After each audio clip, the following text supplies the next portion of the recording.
Assalamu alaikum wa rahmatullahi wa barakatuh. Yan uwa barkanmu da sake kasancewa a cikin wannan YouTube channel ta ta Sagir 123 TV. Muna roƙon yan uwa ku daure ku danna mana alamar subscribing sannan ku yi mana like ku mana share mun gode. So a yau mun zo muku da wato ainihin wani application ne mai matukar muhimmanci.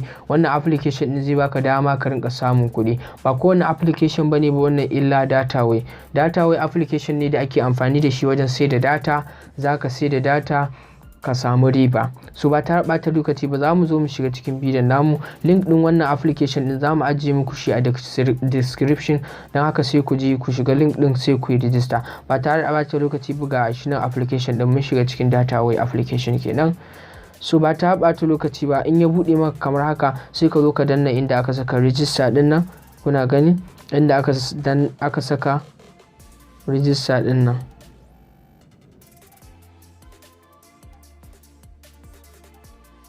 Inda aka saka register gashi nan, to sai ka shige shi.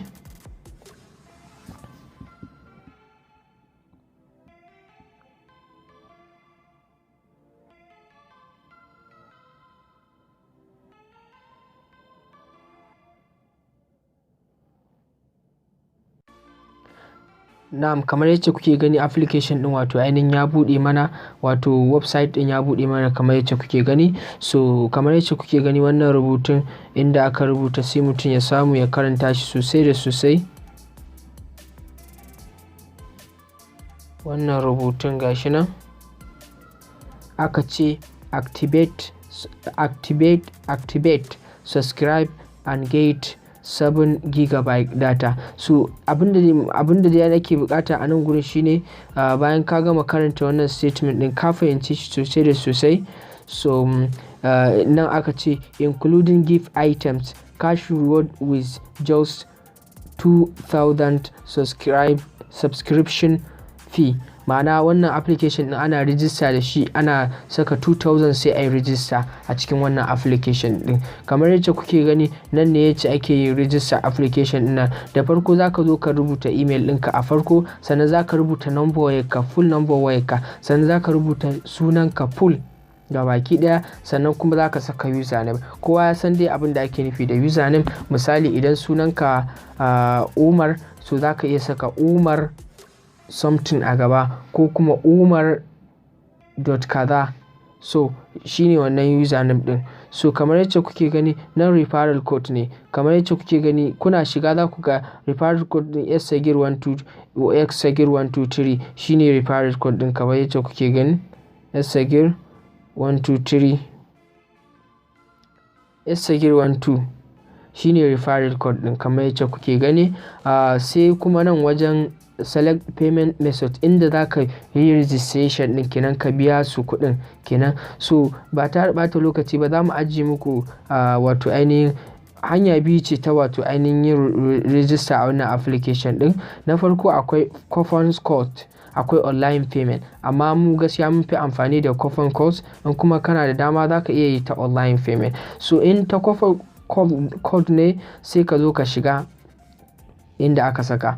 So nan aka ce gashi nan in kana so wani ya siya maka ba mu ba, mu za mu ajiye number mu a description insha Allahu. Za mu ajiye number mu saman screen insha Allahu. In mutum yana bukata zai register, zai mana magana sai mu siya mai coupon code din sai ya zo ya saka shi. So bayan ka zo nan kenan, to daidai nan gurin zaka saka password ɗinka. Password ɗinka akwai abin da ake nufi, ana buƙatar character irin dash ɗin nan da babban baki da nambobi. To abin da ake nufi a nan ake buƙata kenan. Sai wajen coupon code ɗin nan, so shi kuma idan aka siya maka za a turo maka sai ka saka coupon code ɗin a nan. Kana saka shi kenan sai ka danna agree ka yi register kenan.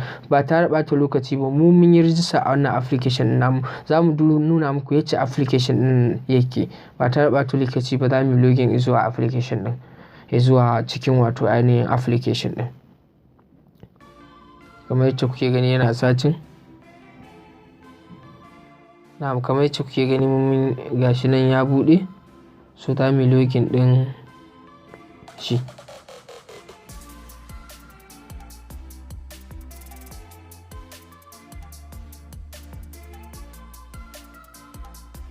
Na'am, kamar yacce kuke gani application ɗin ya buɗe.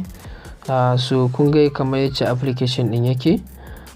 Muna da 119 a ciki. Bayan ka yi rijista ya buɗe maka kamar haka. So sai ka zo inda aka saka wajen found wallet ɗin nan. Kana shiga found wallet, so ba zai nuna maka wannan account number da abun nan ɗinka ba, da bankin ka ba zai nuna maka ba, sai ka saka BVN ɗinka daidai gurin. Kana saka BVN ɗinka zai turo maka da account number, ya buɗe maka banki a cikin Providence Bank, wanda za ka rinka ɗaukan wannan account number ɗin ka je ka yi transfer ɗin kuɗi zuwa wannan account ɗin, kamar yacce kake dai normal transfer, ko ka ba mai POS wannan account number ɗin ya turo maka kuɗi zuwa nan, sai kai kasuwancin datan ka. A nan za mu kawo ƙarshen bidiyon mu, amma ba tare da ɓata lokaci ba, za mu nuna muku yacce za ku sai da data. Shine kamar nan kana shiga wajen alamun kibiyoyin nan guda uku, so akwai inda aka saka buy data. Kana shiga ma za ka gane abin da ake nufi a gurin buy data, kamar yacce kake gani yana searching. So nan sai kai selection ɗin network, ma'ana MTN ne kake so ka siyarwa. Bayan ka yi selection 1 gig kake so ka siyar da ita, 1 gig za su siyar maka da ita akan naira 240, kai kuma za ka iya sayar da ita akan 300. Sai ka saka number wayar mutum kamar yacce kuke gani. A nan za mu kawo ƙarshen wannan bidiyon namu. Muna roƙon 'yan uwa ku daure ku danna mana alamar subscribing, ku yi mana like, ku yi mana comment. Mun gode, sai mun sake haɗuwa a sabon bidiyo.